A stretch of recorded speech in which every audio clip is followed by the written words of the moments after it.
Hi friends, ಪ್ರತಿದಿನ ಅಡುಗೆಗೆ ಸ್ವಾಗತ. ನಾನಿವತ್ತು ಪಂಜಾಬಿ ಸ್ಟೈಲಲ್ಲಿ ರಾಜ್ಮಾ ಮಾಡ್ತಾಯಿದ್ದೀನಿ. ಈ ರಾಜ್ಮಾನ 8ರಿಂದ 10 ಗಂಟೆ ನೆನೆಸಿಟ್ಟಿದ್ದೆ ಈ ಥರ. ನಂತರ ಈ ಕುಕ್ಕರ್ನಲ್ಲಿ ಹಾಕಿ ರಾಜ್ಮಾನ ನಾವು ನೆನೆಸಿಟ್ಟಿರೋಂಥ ನೀರನ್ನ ಯೂಸ್ ಮಾಡಬೇಡಿ.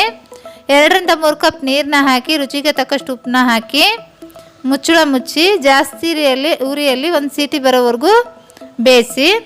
ಜಾಸ್ತಿ ಉರಿಯಲ್ಲಿ ಒಂದು ಸೀಟಿ ಬಂದ ನಂತರ ಸಿಮ್ನಲ್ಲಿ 15ರಿಂದ 20 ನಿಮಿಷ ಬೇಯಿಸಿ.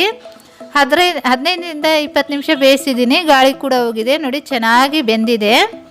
ನಂತರ ಒಂದು ಕಡಾಯಿ ಬಿಸಿಟ್ಟಿದ್ದೀನಿ. 1-2 ಚಮಚದಷ್ಟು ಕುಕ್ಕಿಂಗ್ ಆಯಿಲ್ನ ಹಾಕಿದ್ದೀನಿ. 1-2 ಈರುಳ್ಳಿ ಹಾಕಿ ಈರುಳ್ಳಿ ಚೆನ್ನಾಗಿ ಗೋಲ್ಡನ್ ಬ್ರೌನ್ ಕಲರ್ ಆಗೋವರೆಗೂ ಫ್ರೈ ಮಾಡ್ಕೊಳ್ಳಿ. ಮಿಕ್ಸ್ ಮಾಡ್ತಾನೆ. ಈರುಳ್ಳಿ ಚೆನ್ನಾಗಿ ಗೋಲ್ಡನ್ ಬ್ರೌನ್ ಕಲರ್ ಆದ ನಂತರ ಒಂದು ಪ್ಲೇಟ್ನಲ್ಲಿ ತೆಗೆದುಬಿಡಿ.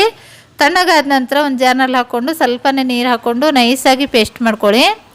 ನಂತರ ಮಿಕ್ಕಿರೋ ಅಂಥ ಕುಕ್ಕಿಂಗ್ ಆಯಿಲ್ ಬಿಸಿಟ್ಟಿದ್ದೀನಿ. ಅದರಲ್ಲೇ 1 ಟೀ ಸ್ಪೂನ್ ಜೀರಿಗೆ, ಒಂದು ಬಿರಿಯಾನಿ ಎಲೆ, ಒಂದು ಚಕ್ಕೆ ಪೀಸು, ಒಂದು ದೊಡ್ಡ ಏಲಕ್ಕಿನ ಹಾಕಿ ನಂತರ 1-2 ಹಸಿಮೆಣಸಿಕಾಯಿ, ಒಂದು ಸ್ವಲ್ಪನೇ ಶುಂಠಿ, ಸ್ವಲ್ಪನೇ ಬೆಳ್ಳುಳ್ಳಿ ಹಾಕ್ಕೊಂಡು ಪೇಸ್ಟ್ ಮಾಡ್ಕೊಂಡಿದ್ದೀನಿ. ಈ ಪೇಸ್ಟ್ನ ಹಾಕಿ 1 ನಿಮಿಷ ಫ್ರೈ ಮಾಡ್ಕೊಳ್ಳಿ.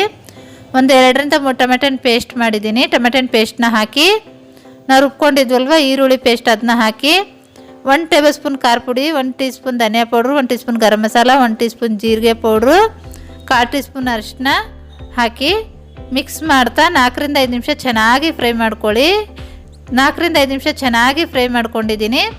ನಂತರ ರಾಜ್ಮಾನ ಬೇಯಿಸಿದ್ವಲ್ವ ಆ ರಾಜ್ಮಾನ ಹಾಕಿ ಮಿಕ್ಸ್ ಮಾಡಿ ಒಂದು ಸ್ವಲ್ಪನೇ ಉಪ್ಪು ಹಾಕ್ಕೊಳ್ಳಿ. ಮೊದಲಿಗೆ ಕೂಡ ಹಾಕಿದ್ವಿ. 10ರಿಂದ 15 ನಿಮಿಷ ಚೆನ್ನಾಗಿ ಬೇಯಿಸಿ. 10ರಿಂದ 15 ನಿಮಿಷ ಚೆನ್ನಾಗಿ ಬೇಯಿಸಿದ್ದೀನಿ. ನಂತರ ಸ್ವಲ್ಪನೇ ಈ ಥರ ಮ್ಯಾಶ್ ಮಾಡ್ಕೊಳ್ಳಿ, ಜಾಸ್ತಿ ಬೇಡ. ನಂತರ 1 ಟೀ ಸ್ಪೂನ್ ರೋಸ್ಟ್ ಮಾಡ್ಕೊಂಡಿರೋ ಅಂಥ ಕಸ್ತೂರಿ ಮೇಥಿ, 1 ಟೀ ಸ್ಪೂನ್ ಗರಂ ಮಸಾಲ, ಒಂದು ಸ್ವಲ್ಪ ಕೊತ್ತಂಬರಿ ಸೊಪ್ಪನ್ನ ಹಾಕಿ ಮಿಕ್ಸ್ ಮಾಡಿ 1 ನಿಮಿಷ ಬೇಯಿಸಿ ರೆಡಿಯಾಗಿದೆ. ಗ್ಯಾಸ್ನ ಆಫ್ ಮಾಡಿಬಿಡಿ. ತುಂಬಾ ರುಚಿಯಾಗಿರೋ ಅಂಥ ಈ ಪಂಜಾಬಿ ಸ್ಟೈಲ್ ರಾಜ್ಮಾನ ಖಂಡಿತ ಟ್ರೈ ಮಾಡಿ. ಈ ರೆಸಿಪಿ ಇಷ್ಟವಾದರೆ ಲೈಕ್ ಮಾಡಿ, ಶೇರ್ ಮಾಡಿ.